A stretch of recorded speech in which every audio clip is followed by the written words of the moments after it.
아저씨, 안 돼요. 여기에 할머니 산소 쓰면 아저씨 큰 화를 입어요. 안 돼요. 그 자리에 할머니를 모시면 안 돼요. 산 아래에서 한 아이가 헐레벌떡 뛰어 올라오며 외쳤던 그 목소리는 지금 생각해보면 경고가 아니라 어머니의 외침이었던 거죠.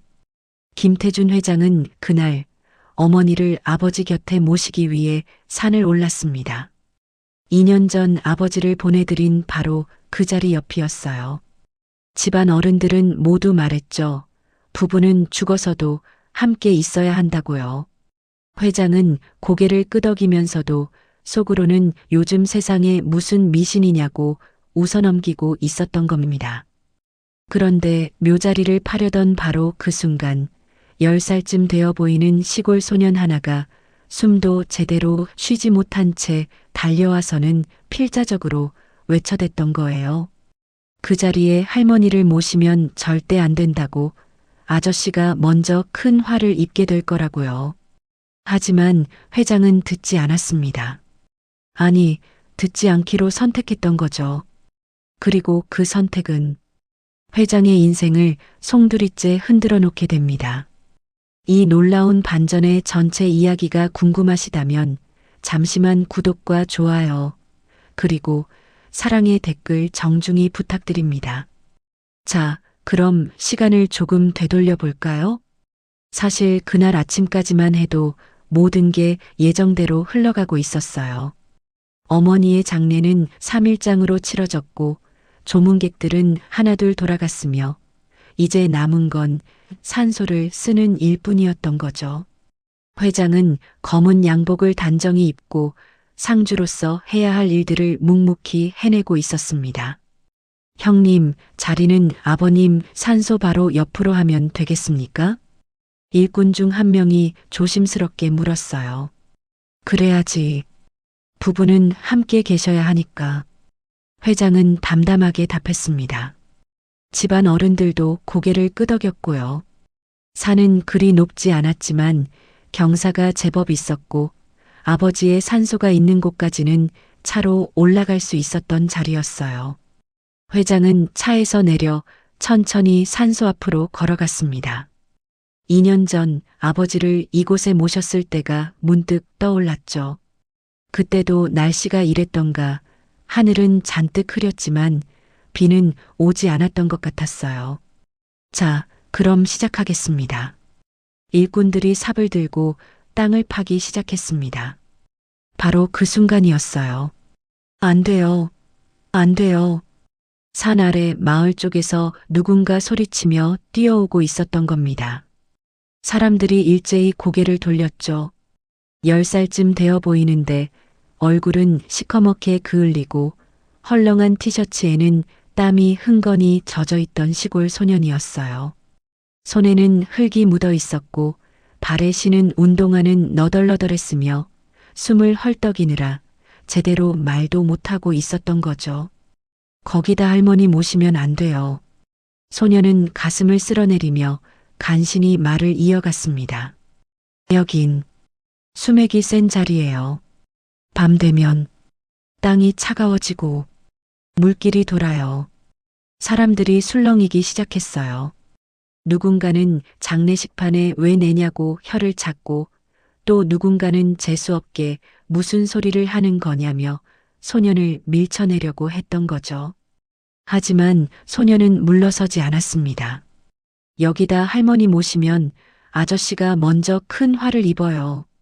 우리 할머니가 그러셨어요. 옛날에 이런 자리에 산소 쓴 집은 자식이 하나씩 먼저 갔다고요. 회장은 소년을 가만히 바라봤습니다. 아이의 눈빛은 흔들리지 않았어요. 거짓말을 하는 것 같지도 않았고 장난을 치는 것 같지도 않았던 거죠. 진심으로 절박하게 무언가를 막으려는 눈빛이었습니다. 회장은 잠시 망설였어요. 만약 정말 이 아이 말대로라면? 하지만 주변 사람들의 시선이 느껴졌습니다.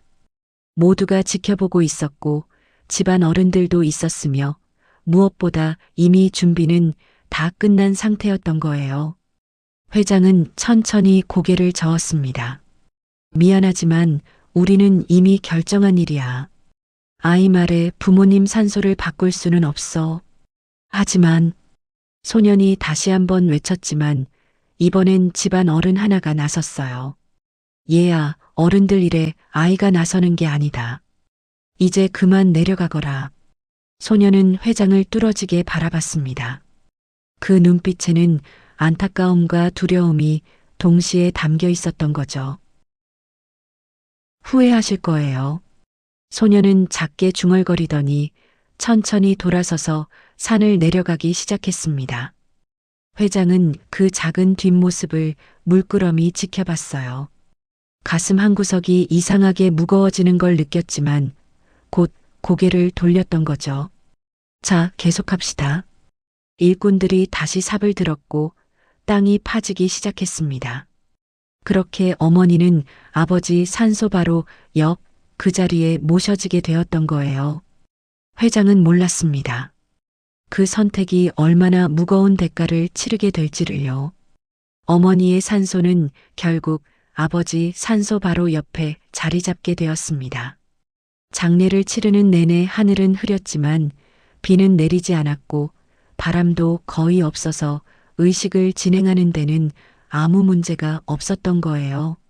일꾼들은 능숙하게 일을 마무리했고 회장은 마지막 절을 올렸습니다. 어머니, 이제 아버지 곁에서 편히 쉬세요. 회장은 작게 중얼거리며 고개를 숙였어요. 그런데 이상하게도 집안 어른들은 아무도 말이 없었던 겁니다. 평소 같았으면 자리가 좋네, 명당이네 하며 한마디씩 했을 텐데 그날따라 모두 입을 다물고 있었던 거죠. 회장도 그걸 느꼈지만 굳이 묻지 않았어요. 아마도 어머니를 보내드린 슬픔 때문이겠거니 생각했던 겁니다. 산을 내려오는 길이었어요. 회장보다 먼저 걸어 내려가던 노인 한 분이 작게 중얼거리는 소리가 들렸습니다. 저 자리는 밤에 땅이 우는 자리인데. 회장은 걸음을 멈췄어요. 지금 뭐라고 하신 겁니까? 노인은 깜짝 놀라며 고개를 돌렸습니다. 아, 아닙니다. 그냥 옛날 이야기를요. 무슨 이야기인데요? 회장이 다그쳐 물었지만 노인은 손을 내저으며 말을 흐렸던 거죠. 요즘 세상에 그런 걸 믿으시겠습니까? 그냥 옛날 사람들이 하던 소리예요. 노인은 더 이상 말하지 않았고 회장도 더 묻지 않았습니다. 하지만 가슴 한구석엔 뭔가 무거운 돌덩이가 놓인 것 같은 느낌이 계속 남아 있었던 거예요. 산을 다 내려와 차에 올랐을 때 회장은 창밖으로 산을 올려다봤습니다. 저 위 어딘가에 부모님이 나란히 누워 계시겠죠. 그렇게 생각하니 마음이 조금 편해지는 것 같기도 했어요. 부부는 죽어서도 함께 있어야지. 당연한 거야. 회장은 스스로를 다독이며 고개를 끄덕였습니다. 그런데 그때였어요. 저 멀리 산 아래 마을 쪽에서 누군가 이쪽을 바라보고 서 있는 게 보였던 겁니다. 아까 그 소년이었어요. 소년은 움직이지 않은 채 그저 산 위를 바라보고 있었고 회장과 눈이 마주치자 천천히 고개를 저었던 거죠. 마치 안 됐다는 듯이요. 회장은 괜히 화가 났습니다.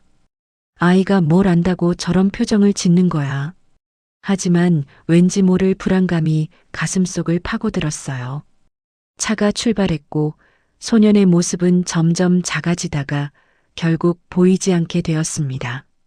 며칠이 지났어요. 회장은 일상으로 돌아갔습니다. 회사에 출근하고 회의를 하고 저녁에는 집으로 돌아와 뉴스를 보며 하루를 마무리했던 거죠. 모든 게 평소와 똑같았어요. 아니, 똑같아 보였습니다. 하지만 뭔가가 달랐던 거예요. 잠을 자려고 눕기만 하면 왠지 모르게 가슴이 답답했고 새벽 3시쯤이면 어김없이 눈이 떠졌으며 악몽을 꾸는 날도 많아졌던 겁니다. 회장은 나이 때문이겠거니 생각했어요.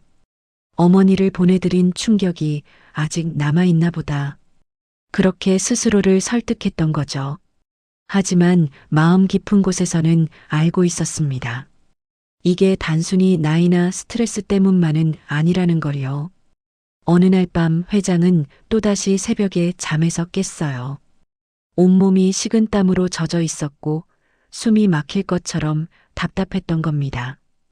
회장은 침대에서 일어나 창문을 열었어요. 차가운 새벽 공기가 폐 속으로 들어왔지만 가슴속 답답함은 사라지지 않았습니다. 그때 문득 생각났던 거죠. 소년의 그 말이요. 아저씨가 먼저 큰 화를 입어요. 회장은 고개를 저었어요. 말도 안 돼. 그냥 우연이야. 하지만 그렇게 부정하면 할수록 불안감은 더 커져만 갔던 겁니다. 회장은 창밖을 물끄러미 바라봤습니다. 어둠 속에서 희미하게 보이는 산의 윤곽. 저 산 어딘가에 부모님이 계시고 그리고 지금 이 순간에도 땅속에선 무언가가 흐르고 있을지도 모른다는 생각이 들었던 거예요. 수맥이 센 자리라고 했지. 회장은 작게 중얼거렸습니다. 요즘 세상에 무슨 수맥이냐며 웃어넘기려 했지만 웃음이 나오지 않았어요. 대신 등골이 서늘해지는 느낌만이 밀려왔던 겁니다. 회장은 창문을 닫고 다시 침대로 돌아갔습니다. 하지만 그날 밤 잠은 다시 오지 않았어요. 어둠 속에서 회장은 천장을 바라보며 생각했던 거죠. 정말 만약에 그 아이 말이 맞다면? 하지만 이미 엎질러진 물이었습니다. 산소는 이미 썼고 어머니는 이미 그곳에 계셨으며 이제 와서 다시 옮긴다는 건 상상도 할 수 없는 일이었던 거예요. 회장은 눈을 감았습니다. 그리고 속으로 작게 중얼거렸던 거죠. 괜찮을 거야. 다 괜찮을 거야. 하지만 그 말을 하는 자신조차 믿지 못하고 있다는 걸 회장은 알고 있었습니다. 한 달이 지났습니다. 회장은 여전히 잠을 제대로 자지 못했고 가슴 답답함도 나아지지 않았던 거예요. 하지만 병원에 갈 정도는 아니라고 생각하며 그냥 버티고 있었습니다. 그런데 그날은 달랐어요. 회의 중이었는데 갑자기 숨이 막혀오기 시작했던 겁니다. 가슴이 조여들면서 공기가 들어오지 않는 느낌이었고 눈앞이 하얗게 변하면서 온몸에서 힘이 빠져나갔던 거죠. 회장님, 회장님. 비서의 목소리가 아득하게 들렸고 회장은 그대로 회의실 바닥에 쓰러지고 말았습니다. 정신을 차렸을 땐 이미 병원 응급실이었어요. 하얀 천장이 보였고 의료진들이 분주하게 움직이고 있었으며 귓가에선 심장 박동을 측정하는 기계 소리가 규칙적으로 울리고 있었던 겁니다. 회장님, 괜찮으십니까? 저 보이세요? 담당 의사가 손전등으로 눈을 비추며 물었어요. 회장은 가까스로 고개를 끄덕였습니다. 그날부터 일주일 동안 온갖 검사를 다 받았어요.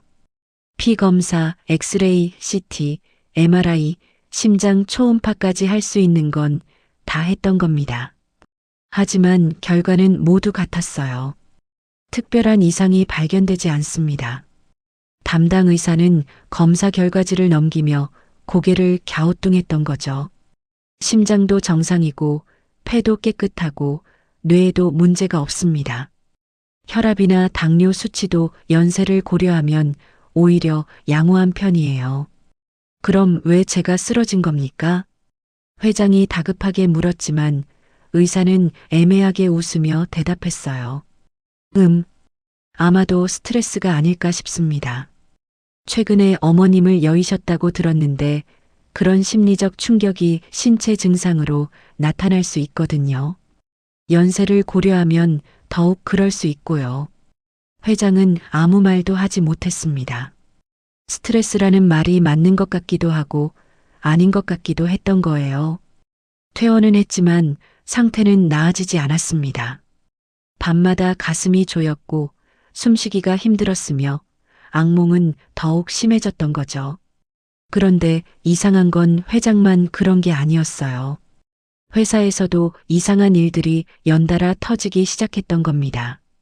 멀쩡하던 계약이 갑자기 파기되었고 오래 함께 일하던 거래처가 느닷없이 손을 끊었으며 신규 사업으로 추진하던 프로젝트는 인허가 단계에서 막혀버렸던 거예요. 도대체 왜 이러는 겁니까? 회장이 임원들에게 소리쳤지만 아무도 명확한 답을 내놓지 못했습니다. 저희도 이유를 모르겠습니다. 분명 잘 진행되고 있었는데 한 임원이 머리를 극적이며 말했던 거죠. 집안도 마찬가지였어요. 큰아들이 갑자기 교통사고를 당했고 다행히 큰 부상은 없었지만 한 달 동안 깁스를 해야 했던 겁니다. 며느리는 원인 모를 피부병으로 고생하기 시작했고 하나하나 작은 일이었지만 이렇게 연달아 일어나니 우연이라고 보기엔 너무 이상했던 겁니다. 요즘 집안이 왜 이런가? 회장의 부인이 불안한 표정으로 중얼거렸어요. 괜찮아. 다 지나가는 일이야. 회장은 애써 태연한 척했지만 속으로는 불안감이 점점 커져만 갔던 거죠. 그날 밤도 회장은 잠들지 못했습니다. 침대에 누워 천장을 바라보고 있는데 갑자기 그 목소리가 귓가에 맴돌기 시작했던 거예요. 아저씨가 먼저 큰 화를 입어요. 소년의 목소리였습니다. 여긴 수맥이 센 자리예요. 밤 되면 땅이 차가워지고 물길이 돌아요. 이런 데는 사람 하나씩 데려간댔어요. 회장은 벌떡 일어나 앉았어요. 온몸이 식은땀으로 젖어 있었고 심장이 미친 듯이 뛰고 있었던 겁니다. 설마, 정말 설마. 회장은 고개를 흔들었습니다. 아니야. 그럴 리 없어. 그냥 우연이야. 다 우연일 뿐이야. 하지만 그렇게 부정하면 할수록 소년의 말은 더욱 또렷하게 머릿속에 각인되었던 거죠. 회장은 창밖을 바라봤어요. 저 멀리 산이 어둠 속에 잠겨 있었습니다. 부모님이 계신 그 산이요. 어머니, 혹시? 회장은 작게 중얼거렸어요. 혹시 제가 잘못 선택한 겁니까? 대답은 없었습니다. 다만 창밖으로 차가운 바람이 불어들어올 뿐이었던 거죠. 회장은 천천히 침대로 돌아가 누웠습니다. 하지만 눈을 감을 수가 없었어요. 눈을 감기만 하면 그 소년의 얼굴이 떠올랐고 소년이 필사적으로 외치던 그 목소리가 귓가를 때렸으며 산을 내려가던 소년의 작은 뒷모습이 선명하게 보였던 겁니다. 후회하실 거예요. 소년이 마지막으로 남긴 그 말. 회장은 이제야 깨달았습니다. 그건 경고가 아니라 예언이었다는 걸요. 그리고 그 예언은 지금 하나씩 현실이 되어가고 있었던 겁니다. 회장은 어둠 속에서 작게 떨고 있었어요. 두려움 때문인지, 추위 때문인지, 아니면 후회 때문인지 자신도 알 수 없었습니다. 다만 한 가지만은 확실했던 거죠. 이제는 더 이상 무시할 수 없다는 것. 그리고 무언가를 해야 한다는 것을요. 그날 밤 회장은 결국 잠들었습니다. 아니, 잠든 건지 기절한 건지 알 수 없는 상태로 의식을 잃었던 거예요. 그리고 꿈을 꾸기 시작했습니다. 아니, 꿈이라기보단 너무나 생생한 환영이었던 거죠. 꿈속에서 회장은 병실에 누워 있었어요. 온몸에 관이 꽂혀 있었고 인공호흡기가 숨을 대신 쉬어주고 있었으며 옆에서는 심전도 기계가 규칙적으로 B- 소리를 내고 있었던 겁니다. 가족들이 병실 밖에 모여 있는 게 보였습니다. 부인은 눈물을 흘리고 있었고 큰아들은 고개를 숙인 채 아무 말도 하지 못했으며 며느리는 손수건으로 눈가를 닦고 있었던 거예요. 의사가 나와서 말했습니다. 더 이상 희망이 없어 보입니다. 그럴 리가요. 분명 멀쩡하셨는데. 부인이 소리쳤지만 의사는 고개를 저을 뿐이었던 거죠. 검사를 아무리 해도 원인을 찾을 수가 없습니다. 심장도 폐도 뇌도 멀쩡한데 그냥 몸이 스스로 멈추려고 하는 것 같아요. 시간이 흘렀습니다. 회장은 병실에서 점점 쇠약해져 갔고 어느 순간부터는 눈도 뜨지 못하게 되었으며 결국엔 가족들의 목소리조차 들리지 않게 되었던 거예요. 그리고 마지막 날이 왔습니다. 심전도 기계의 소리가 길게 이어지면서 평평한 선을 그렸고 의사들이 달려왔지만 이미 늦었으며 부인의 울음소리만이 병실을 가득 채웠던 겁니다. 장례식장이었어요. 회장 자신의 영정 사진이 걸려 있었고 조문객들이 하나둘 들어와 절을 했으며 사람들은 수군거렸던 거죠. 아니, 멀쩡하던 분이 갑자기 왜? 병원에서도 원인을 못 찾았대요. 이상하네. 얼마 전에 어머니 장례 치르지 않았나? 그러게 말이에요. 연달아 상을 치르면 집안 기운이 꺾인다더니 그때 한 노인이 작게 중얼거리는 소리가 들렸습니다. 그래서 옛날 사람들이 말했잖아. 산소 자리 잘못 잡으면 자식부터 데려간다고. 회장은 비명을 지르려 했지만 목소리가 나오지 않았어요. 자신은 이미 죽어 있었으니까요. 장면이 바뀌었습니다. 산이었어요. 부모님의 산소 앞이었고 새로 하나가 더 생겨 있었던 겁니다. 회장 자신의 산소였죠. 할머니 한 분이 산소 앞에서 고개를 저으며 말하고 있었어요. 내가 그렇게 말했는데도 듣지 않더니 그 옆에 소년이 서 있었습니다.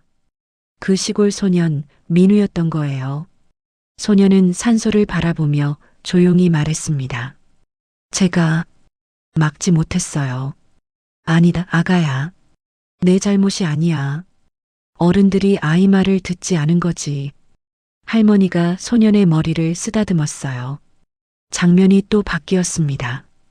이번엔 회장의 집이었어요. 하지만 활기가 없었던 겁니다. 큰아들은 사업을 정리하고 있었고 며느리는 짐을 싸고 있었으며 손자는 어딘지도 모를 곳으로 이사를 준비하고 있었던 거죠. 할아버지가 돌아가신 뒤로 계속 안 좋은 일만 생기네요.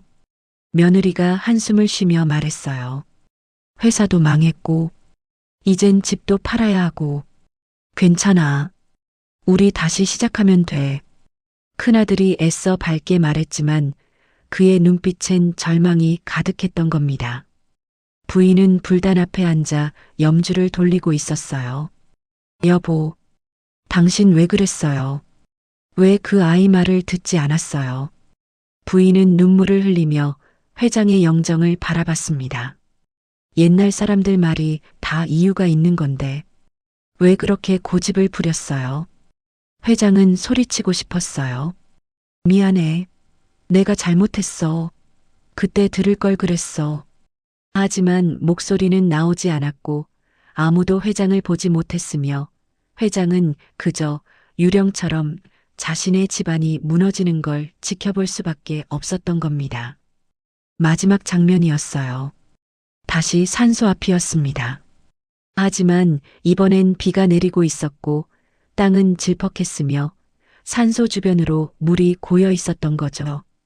수맥이 센 자리라고 했지. 누군가의 목소리가 들렸어요. 밤 되면 땅이 차가워지고 물길이 돌아간다고.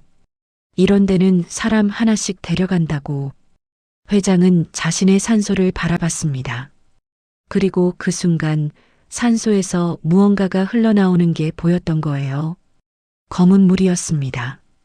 차갑고 끈적하고 생명을 집어삼킬 것 같은 검은 물이 산소에서 흘러나와 산 아래로 흘러내리고 있었던 겁니다.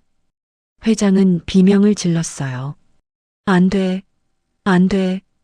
그리고 눈을 떴습니다. 침대였어요. 자신의 침실이었고 아직 새벽이었으며 온몸이 식은 땀으로 흠뻑 젖어 있었던 겁니다. 회장은 가슴을 쓸어내리며 숨을 몰아쉬었습니다. 꿈이었어. 꿈이었다고.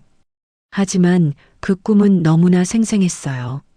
마치 미래를 본 것처럼, 아니 정확히는 이대로 가면 반드시 일어날 일을 본 것처럼 느껴졌던 겁니다. 회장은 떨리는 손으로 물을 마셨어요. 그리고 깨달았습니다. 어머니가 경고하신 거구나. 그래요. 어머니는 죽어서 나타난 게 아니었던 거예요. 다만 이런 식으로 꿈으로, 예감으로 아들에게 말씀하신 거였죠. 그 자리는 안 된다고. 내가 위험하다고. 회장의 눈에서 눈물이 흘러내렸습니다. 죄송합니다, 어머니. 제가 말씀을 듣지 않았습니다. 동이 트기 시작했어요. 회장은 창밖을 바라보며 결심했습니다. 이대로는 안 된다고요. 지금이라도 늦지 않았다고요. 어머니를 다시 모셔야 한다고요. 다음 날 아침 회장은 운전기사에게 말했습니다. 저 산 아래 마을로 가주게. 기사는 의아한 표정을 지었지만 묻지 않았어요. 차는 산길을 따라 내려가 작은 마을로 들어섰습니다. 흙길이 이어진 시골 마을이었고 낡은 한옥들이 듬성듬성 서 있었으며 마당에선 닭들이 모이를 쪼아 먹고 있었던 거예요. 회장은 차에서 내려 마을을 둘러봤습니다. 실례지만 이 근처에 10살쯤 된 남자아이 아는 분 계십니까? 한 달 전쯤 산에 올라왔던 지나가던 할머니 한 분이 고개를 끄덕였어요. 아, 민우 말하는 거요? 저기 저 집이요. 할매랑 단둘이 사는데. 회장은 할머니가 가리킨 곳을 향해 걸어갔습니다.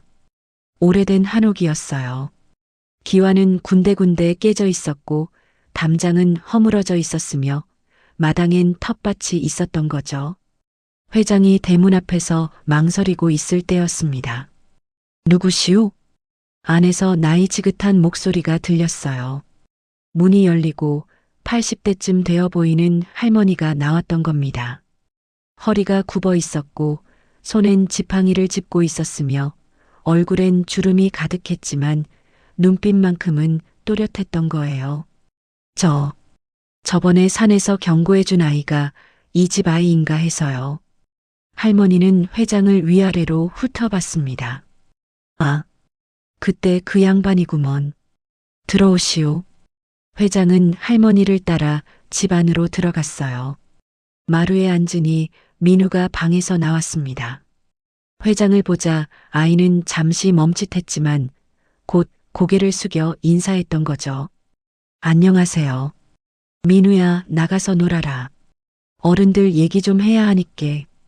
할머니의 말에 민우는 조용히 밖으로 나갔어요.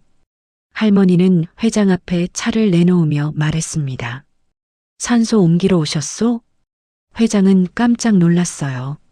어떻게? 알지. 다 그러고 오는 기여. 처음엔 안 믿다가 이상한 일 생기고 몸 아프고 그러다 결국 찾아오는 거야. 할머니는 한숨을 쉬었습니다. 우리 민우가 말렸는데 듣지 않았지? 죄송합니다. 그때는 믿지 못했습니다. 회장이 고개를 숙이자 할머니는 차를 홀짝이며 말했어요. 믿을 수가 있어야지. 요즘 사람들이야 그런 거 다 미신이라고 하는데. 근디 말이여, 옛날 사람들이 괜히 그런 말한 게 아니여. 할머니는 창밖을 바라봤습니다. 나도 어릴 적에 봤지. 그 산 건너편에 사는 박신의 집 말이여. 박신혜요? 그래요. 그 집도 부잣집이었지. 땅도 많이 있고 소도 10마리나 키우고 그랬는데 할아버지가 돌아가시고 산소를 쓴 기여. 명당이라고 물 좋고 경치 좋다고 그 자리에다 썼지. 할머니의 목소리가 낮아졌어요. 근디 그게 계곡 바로 옆이었어. 물소리가 밤낮으로 들리는 자리였지. 그때도 동네 어른들이 말렸지. 물길이 새면 기운을 빼앗아 간다고, 산 사람 운을 다 가져간다고. 그래서요? 회장이 숨을 죽이며 물었어요. 안 들었지. 명당이라는 소리만 믿고 거기다 썼지. 근디 그 뒤로 말이여. 큰아들이 먼저 갔어. 병도 아니고 사고도 아닌디 그냥 잠에서 안 깨어났지. 그 다음 해엔 둘째 아들이 나무하다가 떨어져 죽었고 그 다음엔 막내 아들이 강에 빠져 죽었어. 할머니는 눈을 감았습니다. 3년 만에 아들 셋이 다 간 거요. 그제야 산소를 옮겼는데 이미 늦었제. 주인도 얼마 안 가서 돌아가셨고 그 집은 그대로 망했제. 회장은 등골이 서늘해지는 걸 느꼈어요. 그게 진짜입니까? 진짜도 진짜제. 내가 직접 봤제. 그 집 둘째 아들이 우리 오빠 친구였거든. 장례식도 갔었고. 할머니는 회장을 똑바로 쳐다봤습니다. 옛날 사람들은 알았제. 땅도 숨을 쉬고 물도 흐르고 바람도 돈다는 거. 그리고 그게 사람한테 영향을 준다는 거. 요즘 사람들은 그걸 미신이라고 하는데 미신이 아니제. 경험이여 경험. 그럼 제 어머니 산소도 그 자리는 물길이 도는 자리여. 겉으론 안 보이지만 땅속으로는 물이 흐르제. 그래서 밤 되면 차갑고 습하고 기운이 빠지는 거제. 거기 사람 묻으면 산 사람이 먼저 가는 기여. 할머니가 차를 한 모금 더 마셨어요. 양반은 운이 좋제. 아직 늦지 않았으니께 빨리 옮기시오. 해지기 전에 비 그친 날에 땅이 마른 날에 옮기시오. 회장은 떨리는 손으로 차를 들었습니다. 이제는 믿을 수밖에 없었던 거예요. 아니, 믿는다는 표현보다는 받아들였다는 게 맞을 겁니다. 이건 미신이 아니라 선조들이 오랜 시간 경험으로 쌓아온 지혜였고 무시하면 대가를 치르게 되는 진실이었던 거죠. 그런데 할머니, 회장이 조심스럽게 물었어요. 민우가 어떻게 그걸 알았습니까? 아이가. 할머니는 빙그레 웃었습니다. 우리 민우는 특별하제. 어릴 때부터 땅을 보면 알아. 좋은 자리인지 나쁜 자리인지. 그게 뭐라고 하더라. 육감. 그런 거제. 그럼 민우 부모님은? 회장이 물으려는 순간 할머니가 손을 내저었어요. 그건 나중에 얘기하제. 지금은 급한 게 산소 아니겠소? 할머니의 눈빛이 의미심장했습니다. 뭔가 더 있다는 걸 회장도 느꼈지만 지금은 묻지 않기로 했던 거예요. 알겠습니다. 고맙습니다, 할머니. 회장은 일어서며 깊이 허리를 숙였습니다. 밖으로 나오니 민우가 마당에서 기다리고 있었어요. 회장은 아이에게 다가가 무릎을 꿇었습니다. 그때 내 말을 듣지 않아서 미안하구나. 민우는 고개를 저었어요. 괜찮아요. 어른들이 다 그러시거든요. 저도 이해해요. 아이의 눈빛은 또렷했고 말투는 나이에 비해 의젓했으며 어딘지 모르게 슬픔이 배어 있었던 거죠. 회장은 아이의 머리를 쓰다듬었습니다. 고맙다, 민우야. 내가 아니었으면 나는 정말 큰일 날 뻔했구나. 민우는 조용히 웃었어요. 그 미소가 왠지 낯익다는 생각이 들었지만 회장은 그냥 차에 올라탔습니다. 아직은 몰랐던 거예요. 그 아이가 누구인지, 왜 자신을 구하려 했는지. 그 진실은 조금 더 뒤에 밝혀질 예정이었습니다. 며칠 뒤 회장은 다시 민훈의 집을 찾았습니다. 산소 이작 날짜를 잡기 위해서였는데 할머니가 좋은 날을 골라주기로 했던 거예요. 들어오시오. 차나 한잔 하시오. 할머니는 회장을 반갑게 맞이했습니다. 마루에 앉아 차를 마시며 달력을 펼쳐놓고 이야기를 나누던 중이었어요. 민우가 방에서 뭔가를 가지고 나왔던 겁니다. 할매, 이 사진첩 버려도 돼요?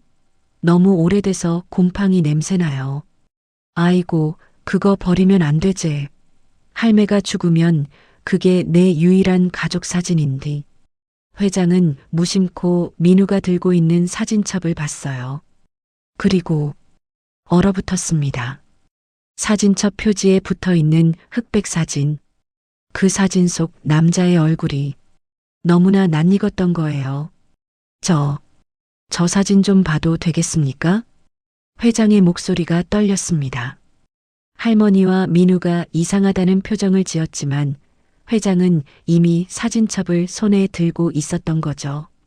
첫 페이지를 펼쳤어요. 그리고 회장은 숨이 멎는 것 같았습니다. 거기엔 젊은 시절 아버지의 사진이 있었던 거예요. 아니, 정확히는 아버지와 너무나 닮은 남자의 사진이었죠. 얼굴 윤곽, 눈매, 콧날. 모든 게 똑같았습니다. 이분은 누구십니까? 회장이 떨리는 손가락으로 사진을 가리키자 할머니가 한숨을 쉬었어요. 그게 우리 시아버지제, 민우 할아버지고, 이름이 어떻게 되십니까? 김영철이라고 했제. 근디 전쟁 통해 가족들하고 헤어졌다고 했어. 북쪽에 본가가 있었는디 피난 내려오다가 가족을 잃어버렸다고. 회장의 손이 떨렸습니다. 김영철. 그 이름을 회장은 알고 있었던 거예요. 할아버지의 둘째 동생 이름이었습니다.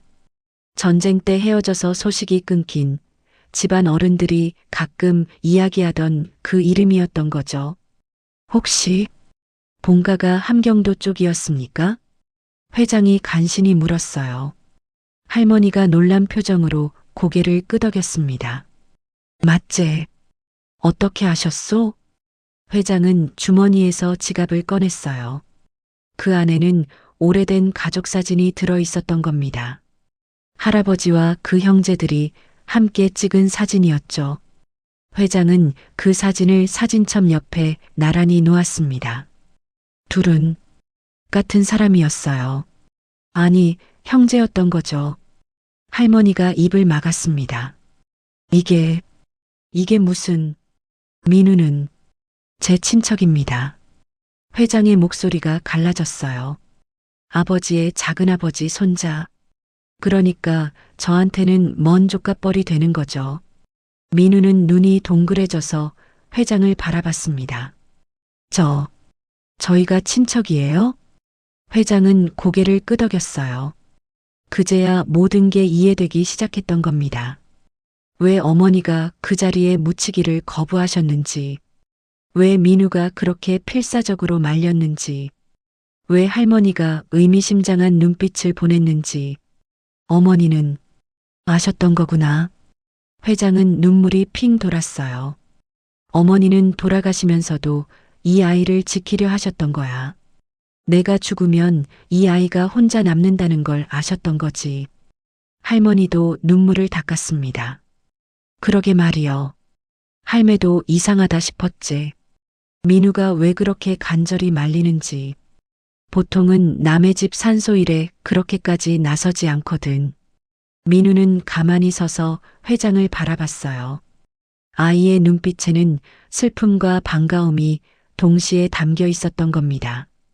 회장은 민우에게 다가갔습니다. 그리고 아이를 꼭 껴안았어요. 미안하다. 정말 미안하다. 내가 가족인 줄도 모르고.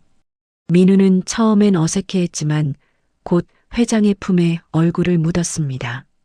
얼마나 외로웠을까요? 할머니와 단둘이 살면서 헤어진 가족 이야기만 들으며 혹시나 하는 마음으로 산소 자리를 보러 다녔을 이 아이가요. 그리고 마침내 자기 가족을 만났을 때, 그 가족이 위험에 처한 걸 알았을 때 아이는 목숨 걸고 달려왔던 겁니다. 혈연이라는 걸 증명할 수도 없었고 믿어줄 거라는 보장도 없었지만 그래도 달려왔던 거예요. 어머니는 알고 계셨어. 회장은 중얼거렸습니다. 민우를 통해서 말씀하신 거야. 죽어서 나타나신 게 아니라 핏줄을 통해서, 살아있는 핏줄을 통해서 경고하신 거였어. 할머니가 고개를 끄덕였어요. 옛날 사람들은 그런 거 믿었지. 피는 물보다 진하다고, 핏줄끼리는 이어져 있다고. 양반 어머니는 돌아가시면서도 가족을 지키려 하신 거지. 회장은 민우를 바라봤습니다. 이제 이 아이의 눈빛이 왜 그렇게 또렷했는지, 왜 그렇게 간절했는지 알 것 같았어요. 그건 단순한 아이의 경고가 아니었던 겁니다. 가족이, 핏줄이 자기 사람을 지키기 위한 필사적인 외침이었던 거죠. 고맙다, 민우야. 회장은 아이의 손을 잡았습니다. 내가 아니었으면 우리 가족은 정말 큰일 날 뻔했구나. 민우는 조용히 고개를 끄덕였어요. 저도 가족이잖아요. 그 한마디에 회장의 눈에서 눈물이 흘러내렸습니다. 그래요. 가족이었던 거예요.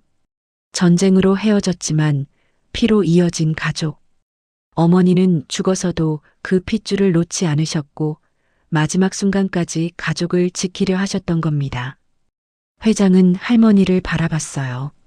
이제 모든 게 이해됩니다. 어머니께서 왜 그 자리를 거부하셨는지, 왜 민우를 통해 말씀하셨는지. 할머니는 차를 한 모금 마시며 말했습니다. 돌아가신 분들은 다 아는 기요. 누가 피 붙이고 누가 지켜야 할 사람인지. 양반 어머니는 끝까지 어머니셨지. 회장은 고개를 숙였습니다. 그리고 마음속으로 어머니께 말씀드렸던 거죠. 알겠습니다, 어머니. 이제 말씀 듣겠습니다. 그리고 민우를 지키겠습니다. 일주일 뒤였습니다. 할머니가 날짜를 잡았어요. 이번 주 목요일이 좋지. 비가 그치고 사흘째 되는 날이고 해가 중천에 뜨는 시간이 좋아. 땅도 마르고 바람도 잔잔할 거지. 회장은 고개를 끄덕였습니다. 그렇게 하겠습니다. 그날 회장은 가족들을 불러 모았어요. 어머니 산소를 옮기려고 한다. 큰아들이 놀라서 물었습니다. 왜요? 이제 막 모셨는데. 내가 잘못 판단했다. 그 자리는 어머니께서 원하시는 자리가 아니었어. 회장은 민우 이야기를 했고 할머니의 증언을 말했으며 혈연 관계까지 설명했던 거죠. 가족들은 반신반의했지만 회장의 단호한 눈빛을 보고는 더 이상 반대하지 않았어요. 아버지께서 그렇게 하시겠다면 따르겠습니다. 목요일 아침이었습니다. 하늘은 맑게 겠고 햇살은 따스했으며 바람은 잔잔했던 거예요. 회장은 민우와 할머니를 차에 태웠습니다. 함께 가야지. 내가 없었으면 이 일을 할 수 없었을 테니까. 민우는 조용히 고개를 끄덕였어요. 산에 도착했을 때 일꾼들이 이미 와 있었습니다. 회장은 어머니 산소 앞에 무릎을 꿇었어요. 어머니, 죄송합니다. 제가 늦었습니다. 하지만 이제라도 말씀을 듣겠습니다. 잠시 침묵이 흘렀습니다. 그리고 회장은 일꾼들에게 고개를 끄덕였던 거죠. 시작하십시오. 일꾼들이 조심스럽게 흙을 걷어냈어요. 한 삽, 두 삽, 천천히, 정성스럽게요. 햇빛이 산소를 비추고 있었고 새들이 지저귀고 있었으며 바람이 살랑살랑 불었던 겁니다. 민우가 회장 옆에 서서 산소를 바라봤어요. 이제 할머니가 편안해지실 거예요. 회장은 민우의 손을 잡았습니다. 그래, 고맙다. 새 자리는 할머니가 직접 골라준 곳이었어요. 산 중턱에 양지 바른 곳이었고 물길도 없었으며 땅도 단단했던 자리였던 거죠. 여기는 좋지. 해가 잘 들고 바람이 막아주고 물도 안 차고. 명당이여, 진짜 명당. 할머니가 땅을 만져보며 고개를 끄덕였습니다. 오후 1시쯤이었어요. 어머니는 새 자리에 모셔졌습니다. 회장은 다시 절을 올렸어요. 어머니, 이제 편히 쉬십시오. 그리고 지켜봐 주십시오. 제가 민우를 잘 돌보는지. 민우도 옆에서 절을 했습니다. 할머니, 안녕히 주무세요. 아이의 목소리는 작았지만 단단했던 거죠. 산을 내려오는 길이었습니다. 회장은 이상한 걸 느꼈어요. 가슴이 가벼워진 것 같았던 겁니다. 한 달 내내 짓눌렀던 그 무게가, 숨막히던 그 답답함이 서서히 사라지는 게 느껴졌던 거예요. 괜찮으세요? 민우가 걱정스럽게 물었습니다. 응, 괜찮아. 아니, 괜찮아지고 있어. 회장은 깊게 숨을 들이마셨어요. 공기가 폐 속으로 시원하게 들어왔습니다. 한 달 만에 처음으로 제대로 숨을 쉬는 것 같았던 거죠. 그날 밤 회장은 오랜만에 푹 잤습니다. 악몽도 없었고 새벽에 깨는 일도 없었으며 아침에 눈을 떴을 땐 온몸이 상쾌했던 거예요. 여보, 안색이 좋아 보여요. 부인이 놀란 표정으로 말했습니다. 그래, 나도 그런 것 같아. 회장은 거울을 봤어요. 확실히 달라 보였습니다. 한 달 동안 창백하고 수척했던 얼굴에 혈색이 돌아오고 있었던 거죠. 일주일이 지났습니다. 회장은 병원에 갔어요. 정기 검진 때문이었는데 담당 의사가 검사 결과를 보고는 눈이 휘둥그레졌던 겁니다. 회장님, 이게 어떻게 된 겁니까? 무슨 말씀이십니까? 한 달 전만 해도 모든 수치가 불안정했는데 지금은 완전히 정상입니다. 아니, 정상을 넘어서 오히려 좋아졌어요. 의사는 엑스레이 사진을 비교하며 고개를 흔들었어요. 심장 박동도 안정됐고 혈압도 정상이고 염증 수치도 떨어졌고 이건 의학적으로 설명이 안 됩니다. 그럼 뭐라고 설명하시겠습니까? 회장이 빙그레 웃으며 물었어요. 의사는 잠시 망설이다가 말했습니다. 기적입니다. 이건 기적이에요. 회장은 고개를 저었습니다. 아닙니다, 선생님. 예, 기적이 아닙니다. 늦게라도 말을 들은 겁니다. 의사는 무슨 말인지 이해하지 못하는 표정이었지만 회장은 더 이상 설명하지 않았어요. 설명할 필요가 없었던 겁니다. 믿는 사람만 믿으면 되는 일이었고 중요한 건 이제 괜찮아졌다는 것이었으니까요. 회장은 병원을 나와 하늘을 올려다봤습니다. 구름 한 점 없이 맑은 하늘이었어요. 어머니, 감사합니다.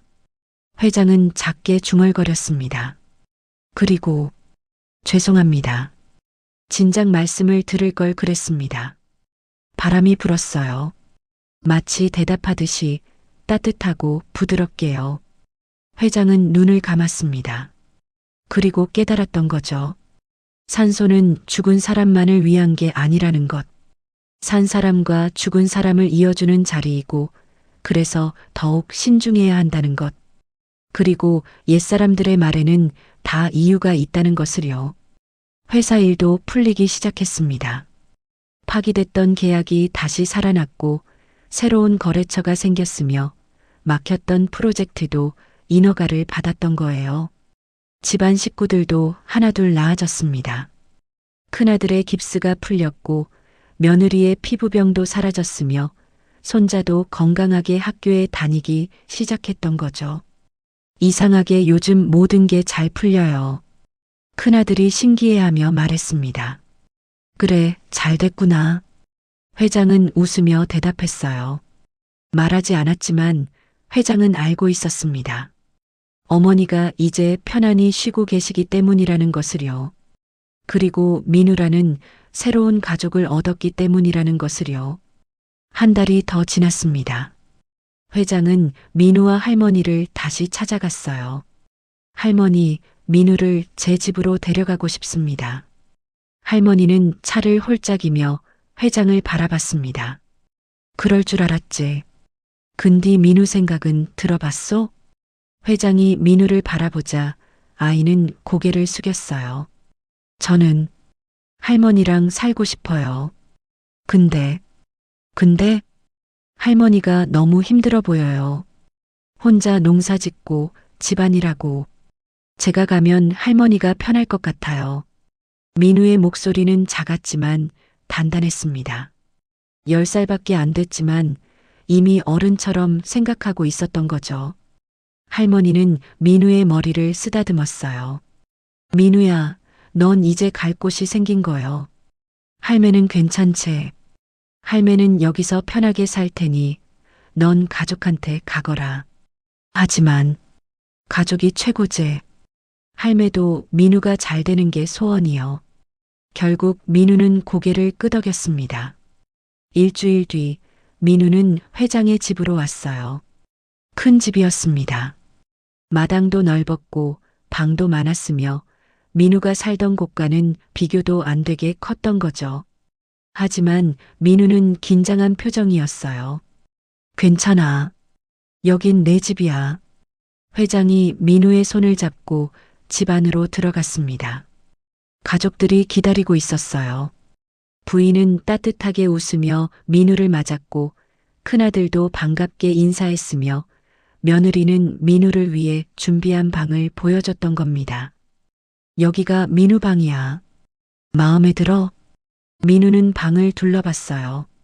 깨끗한 침대, 새 책상, 옷장, 그리고 창문 너머로 보이는 정원까지 너무 좋아요. 민우의 눈에 눈물이 맺혔습니다. 그날 저녁 가족들은 함께 식사를 했어요.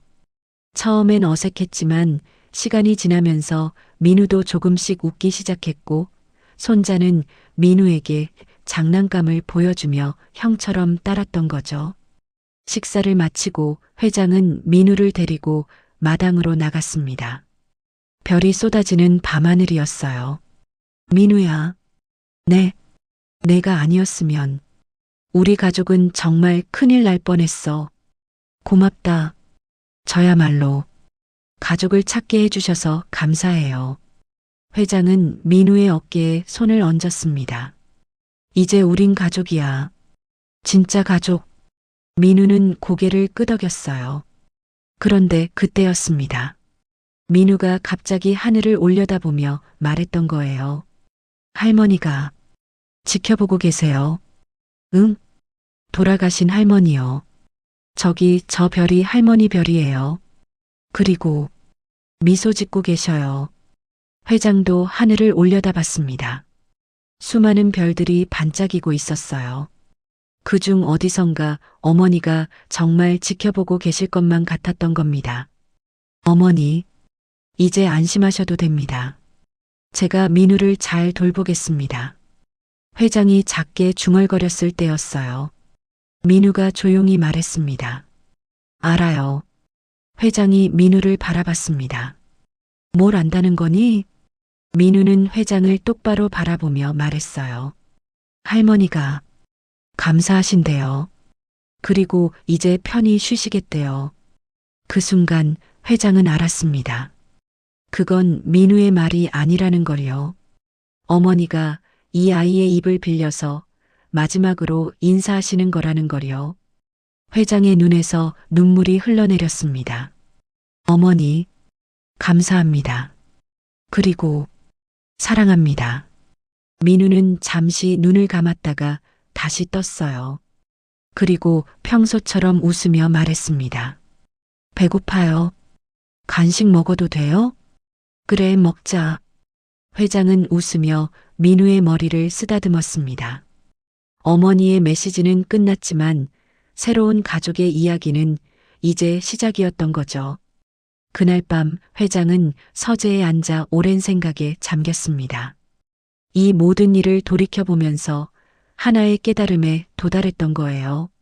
산소는 죽은 사람을 위한 자리가 아니라는 것.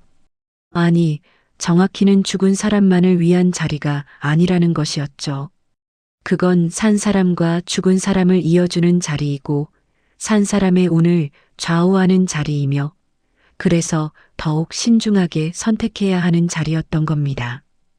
옛사람들은 그걸 알고 있었어요. 그래서 산소 자리를 고를 때 물길을 보고 바람을 보고 땅을 보고 햇빛을 봤던 겁니다. 그건 미신이 아니었어요. 오랜 세월 경험으로 쌓아온 지혜였고 무시하면 대가를 치르게 되는 진실이었던 거죠. 회장은 창밖을 바라봤습니다. 저 멀리 어둠 속에 산이 보였어요. 어머니가 이제 편히 쉬고 계신 그 산이요. 산소는 산 사람을 시험하는 자리구나. 회장은 조용히 중얼거렸습니다. 죽은 사람이 편안하려면 산 사람이 올바른 선택을 해야 한다는 것. 그리고 그 선택엔 겸손함이 필요하다는 것. 옛것을 무시하지 않고 경험을 존중하며 때론 아이의 말에도 귀 기울일 줄 아는 지혜가 필요하다는 것을요. 미신이라고 웃을 수도 있습니다.